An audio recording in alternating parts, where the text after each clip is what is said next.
I didn't study photography. I went to art school and did painting. And the photography then and now is pretty amateur, actually.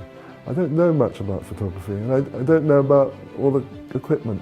I love daylight, and that's where I go. I was really fortunate to be asked to photograph gardens because I was already a gardener, and I looked at the subject from the gardener's point of view.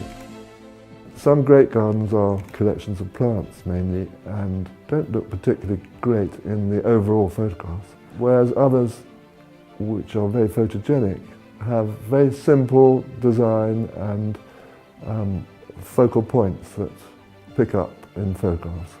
Those are, if you like, the easiest to photograph. But for me, I'm interested in plants, and I love gardens that are planty as well as designy. Some really clever designers design a garden so it looks good in photographs.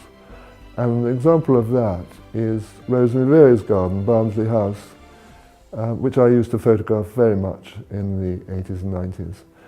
And she designed the garden in such a way that it always looks great in pictures.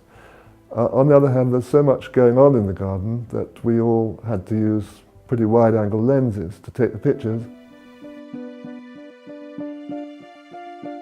One gets so excited to be in a garden, perhaps a new garden that one hasn't seen before. I would like my pictures to have that perfect moment, although it's ephemeral. And I think there's a sort of motivation in the photographer to catch that ephemeral moment. It's a kind of hunting for the grail, that moment when the sun rises, that moment when the dew is on the rose. It doesn't last long, and we capture it, if we can, so that other people can share it.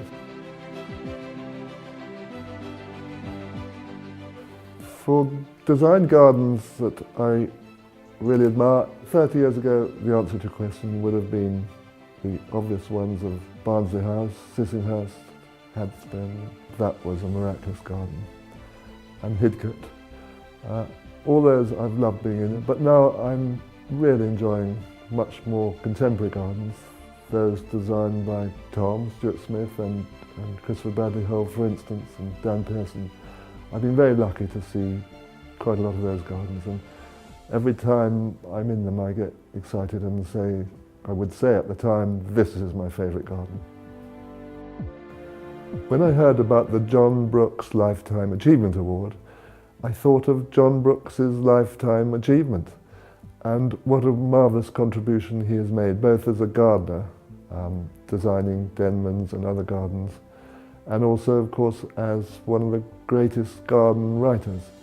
So when it was turned around and offered to me, I felt so honoured to be linked in name to John Brookes that I don't know what to say. I'm sort of speechless.